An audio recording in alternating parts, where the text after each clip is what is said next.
Yet even now, declares the Lord, return to me with all of your heart, and with fasting and weeping and mourning, and rend your heart and not your garments. Now return to the Lord your God, for he is gracious and compassionate, slow to anger, abounding in loving kindness. Saints, I told you that we were going on with Revelation chapter 13 and that we'd be coming to the mark of the beast. And I wanted to share some very important things that he showed me in a revelation about the Antichrist, his number, and his name. But something happened last night, and I wanted to share that with you, and how now I have to go where the Lord is leading me. He's taking me somewhere else, but it unexpectedly had to do with Revelation chapter 13 and the Antichrist. And let's read this in Joel also. And it will come about after this, after we return to him, after we repent, after we call upon his name, after we're preparing the way of the Lord, after we're the voice of one crying in the wilderness. And it says it will come about after this, that I will pour out my spirit on all mankind, and your sons and your daughters will prophesy. Your old men will dream dreams. Your young men will see visions. As I was going to sleep, I was laying in my bed, and all of a sudden, I don't know if I was asleep, dreaming this, or if it was a vision. I'm just telling you this, and you can make up your own mind on these things. But as I was laying there, all of a sudden, I could see Revelation chapter 13 open. And it was being read. And suddenly, I was saying to myself, I don't know that.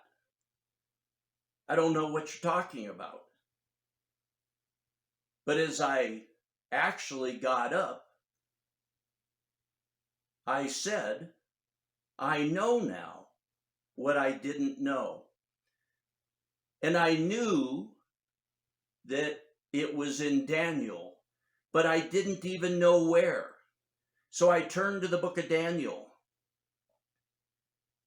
And I started reading, knowing from chapter 7 on has a lot to do with the Antichrist. So I read chapter 7. I started in Daniel chapter 7, verse 1. It says, in the first year of Elazar, king of Babylon, Daniel saw a dream and a vision in his mind as he lay on his bed. Then he wrote the dream down and related the following summary of it. And I thought, Lord, what is this? What is this that I know now? And I knew then that it had to do with Daniel chapter 7 again, and in verse 25. But let's start where we are at in the book of Revelations, because we're in chapter 13, and in Daniel 7, starting in 23, verse 23, he said, the fourth beast will be a fourth kingdom on the earth, which will be different from all the other kingdoms, and it will devour the whole earth and tread it down and crush it. As for the 10 horns, out of this kingdom, 10 kings will arise, and another will arise after them, and he will be different from the previous ones and will subdue 3 kings. This has so much to do with the beast and the kingdom of the beast and the coming of the Antichrist in Revelation chapter 13. But in my dream, I said, I don't know that. But when I woke up or quit dreaming or whatever, I said, I know now. But I didn't even know what I know, but I know I had to go to Daniel. And I'm in Daniel, continuing in Daniel 7:25, and speaking of this beast, and he will speak out against the Most High, and will wear down the saints of the Highest One. And he will intend to make alterations in times and in laws. And that was the thing I knew, that I had never paid attention before. For that dream had told me that I would know this, and I didn't know this. I paid no attention to it. I didn't even know what this was coming to until I read this. And he will intend to make alterations in times and in law. And what I had known once I woke up from this dream was that as the Antichrist comes, it has to do, he will make these alterations in time. The Hebrew people had their time based on, their years based upon the time of the coming of man, going back to Adam and Eve. The Greeks based their time, they had time, and it was based upon different areas and different things, but they had their times. The Romans made their time and judged time, and the world under the Roman Empire went with the Roman time. But after hundreds of years, a monk came up with the time that we now live in and use, and it now being the year 2022. And he based upon the birth of Christ. It turns out he was off by a number of years, but that's what it was based upon. Our years that we go by now, which is 2022, that the world goes by, is based upon that monk's understanding of when Christ was born. It was off, but it was close. But it says here of this beast, and he will intend to make alterations in times and in law. And the thing I knew when I woke up that I never knew or looked into or studied at all, the only thing I've ever heard about this is people would say, we'll find out when we get there what he does, because we don't know what that means. But what I knew after waking up from this dream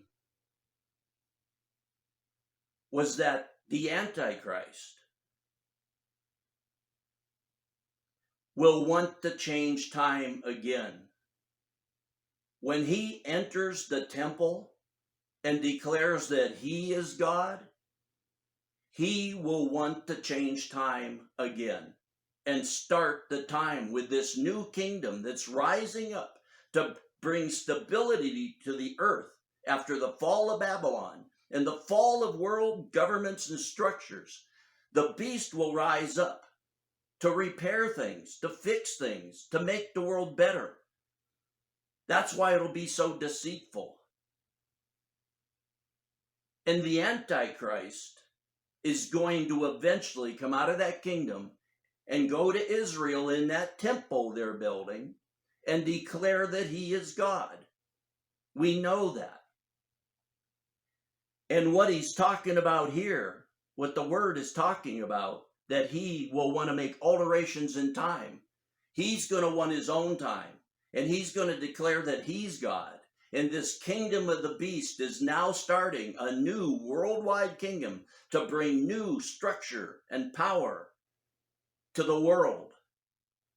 And the Antichrist, when he enters the temple and declares that he is God, he will want to start his own time, his own calendar. And he will want to change law, the laws of God and the laws of man. Because as you see later in chapter 13 of book of Revelations, you will not be able to buy, sell, or carry on in life without his mark, because he will change the law. The kingdom of the beast will be the law, and their authority will rise above all authority and all people. And the Antichrist will declare a new time and the beginning of time that they will measure the years by, beginning at the time that the Antichrist enters and says that he is God, to give power and authority and glory to the beast and the kingdom of the beast as they rule the earth in the power of Satan at the downfall of Babylon. And as I was reading to you there, saints, that's what the Lord is saying. That's what he's telling us. We live in a wilderness area, and we don't want nothing. We're not trying to study these things and come up with our own interpretation. We're not going to some college or some seminar. The Holy Spirit just started moving upon my wife and I, and it's been going on almost all of this year, and it's almost continuous. And if you see my message about the vision, the open vision we had, where my wife could see him, but she couldn't hear him. And I could hear him, but I couldn't see him. He was whispering in my ear, and in that message I tell you what he said.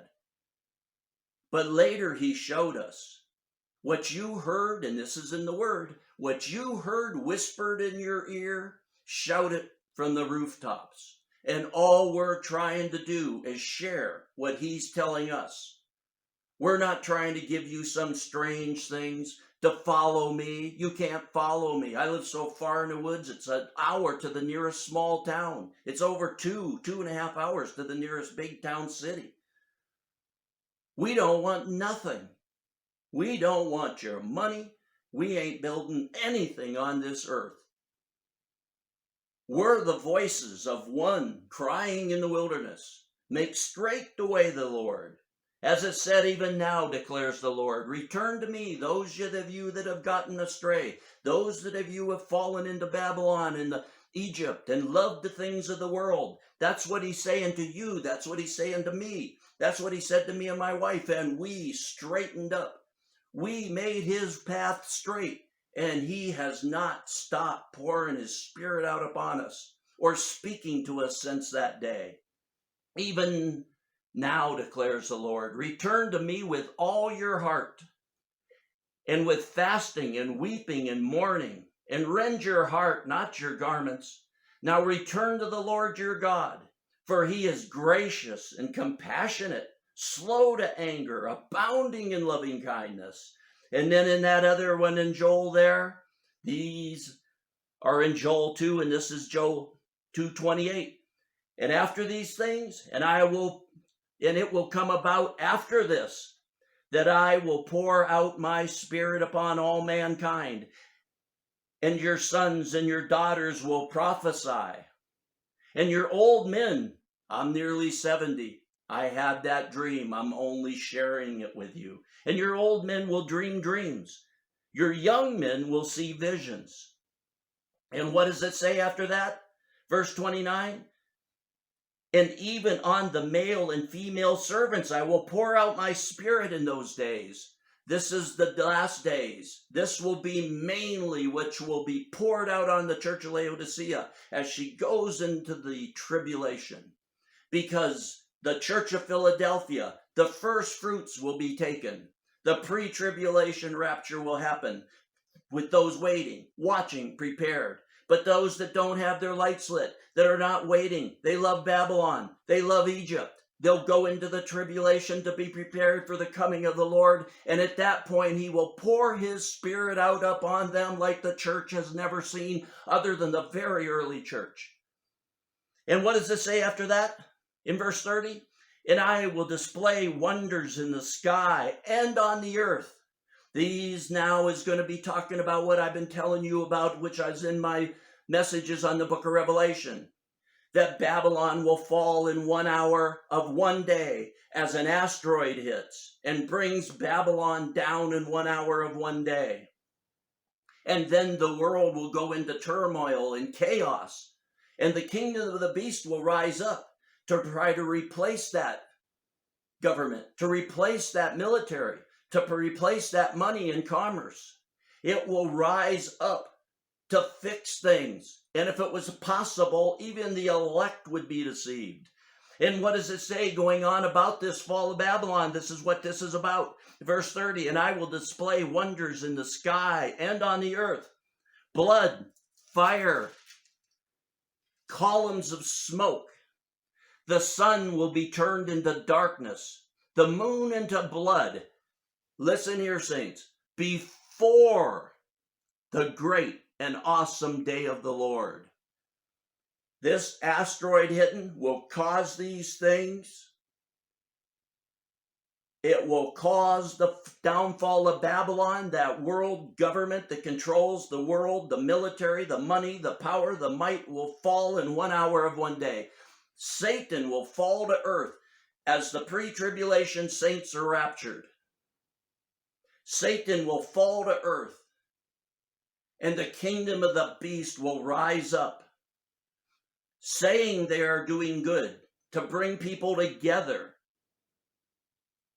to stop the chaos that will happen on the earth as money falls, militaries fall. And he will say, you need to follow him, or he will have you slain, especially the Christians.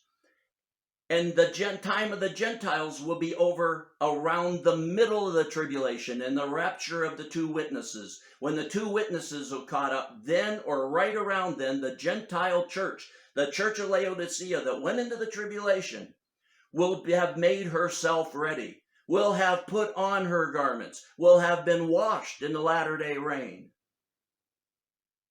And then the Antichrist will go into the temple that's been built or will be built in Israel, declare that he is God. The Jews as a people will turn against him.